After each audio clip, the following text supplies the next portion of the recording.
कृपया सब्सक्राइब करें तारा शर्मा ऑफिशियल को और हमारे नए वीडियो सबसे पहले आप तक पहुंच सके इसके लिए प्रेस करें बेल आइकन को।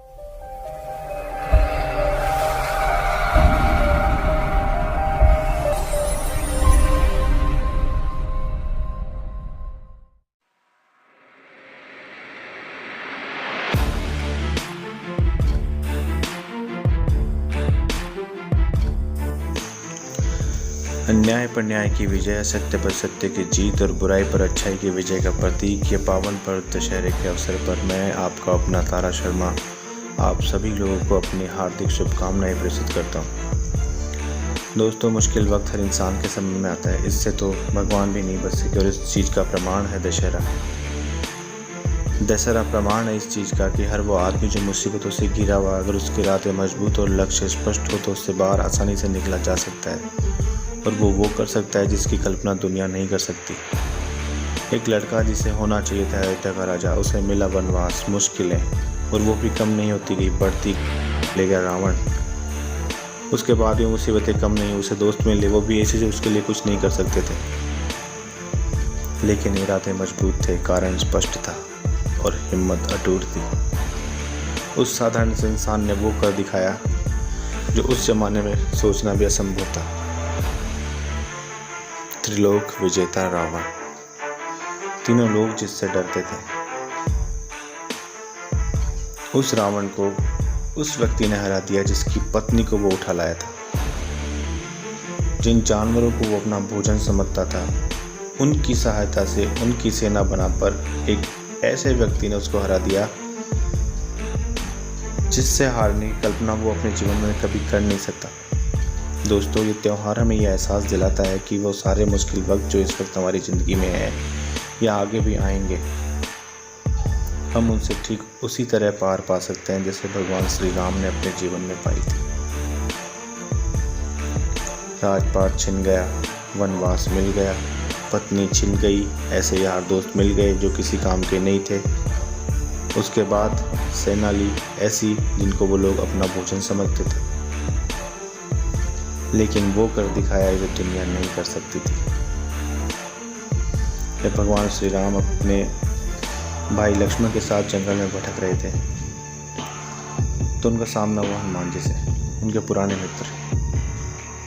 किसी महान व्यक्ति को मैंने बार बार ये कहते हुए सुना है कि जब आप नकारात्मकता के समुद्र में गोते खा रहे हो तो एक छोटा सा पॉजिटिव विचार, एक छोटी सी उम्मीद की किरण आपके जीवन में आती है। उस नकारात्मकता के दलदल से हाथ बाहर निकाल करके आपने अगर उस पॉजिटिविटी को पकड़ लिया तो आप उस मुश्किल वक्त से बाहर निकल सकते हो। हनुमान जी का मिलना राम जी के लिए वही संयोग था, और हनुमान जी ने जब ऐसी दशा उनकी देखी तो उनसे रहा नहीं गया। एकांत में ले जाकर उन्होंने लक्ष्मण से पूछा कि प्रभु, आप तो सर्वसमर्थ थे, कौशल देश के होने वाले राजा थे, फिर आपके साथ ये कैसे हो गया?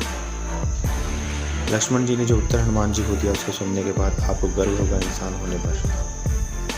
लक्ष्मण जी ने हनुमान जी से कहा कि हे मित्र, जीवन अगर इतना ही सरल होता तो जीवन चक्र नहीं कहलाता।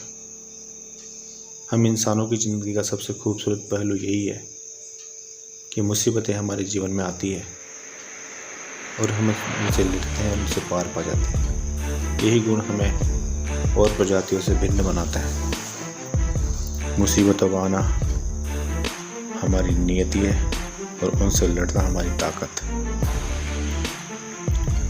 इसी एक ताकत की वजह से वो साधारण से वनवासी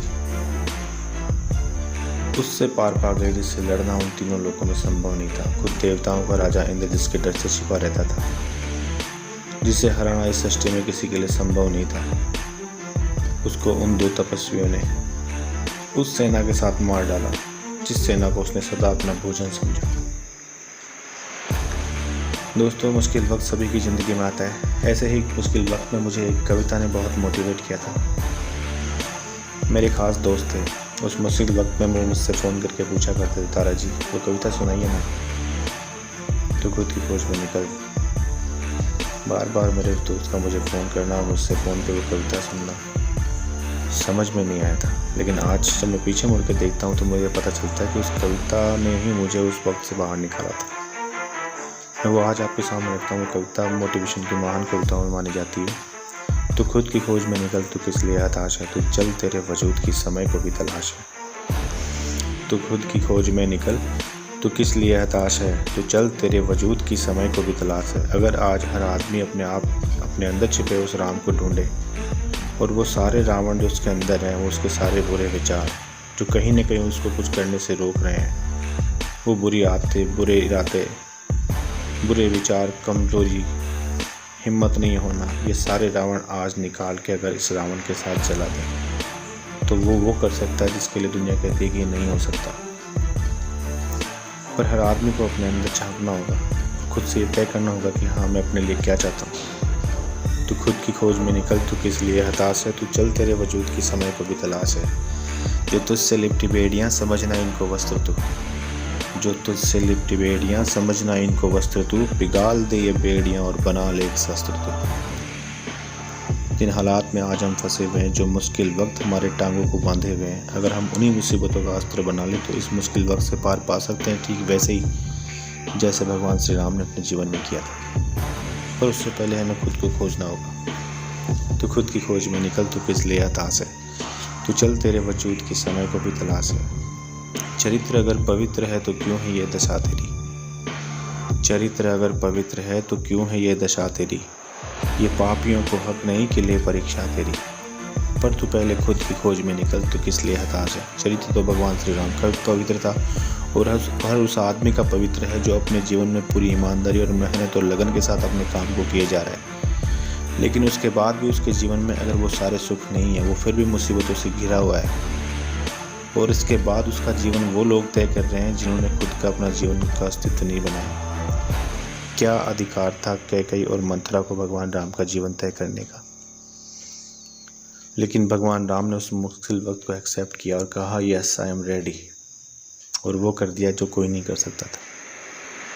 लेकिन इसके लिए हम आम इंसानों को खुद के अंदर के राम को बाहर निकालना होगा, और उस रावण को जलाना होगा जो हमें रोक रहा है हर वो काम करने से जो भगवान श्री राम ने किया था।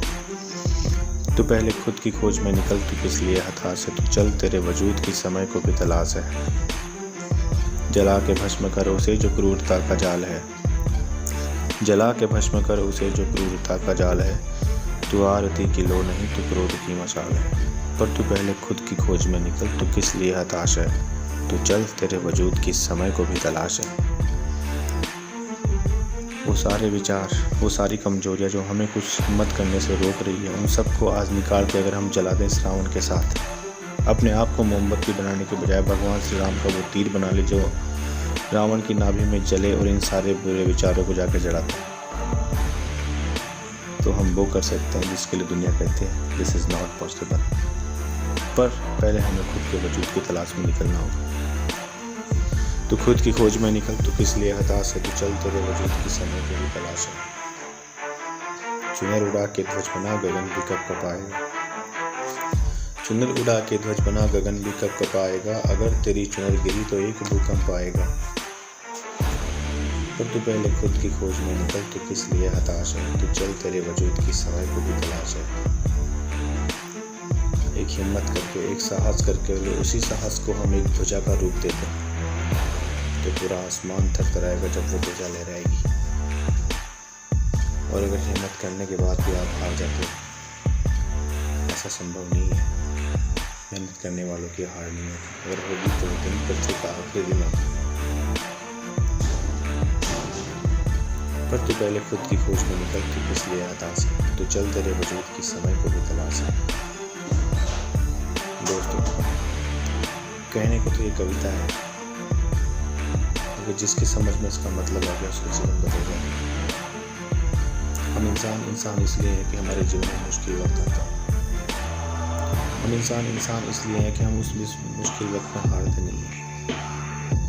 और किसी ने सच्ची कहा, कोशिश करने वालों की हार नहीं होती। चलिए आज एक कोशिश करते हैं, अपने अंदर छिपी हुई सारी कमजोरियों को बाहर निकालते हैं, सारी बुराइयों को बाहर निकालते हैं, सारे बुरे विचारों को बाहर निकालते हैं, और आज इस रावण के साथ उन्हें जला देते हैं।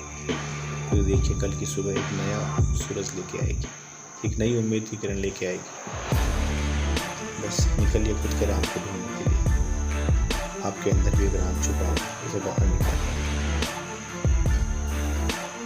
ये त्योहार विजयदशमी आप सभी के जीवन में उजाला लेके आए। इसी मंगल कामना के साथ मैं आपका अपना आपसे विदा लेता हूँ। जय हिंद।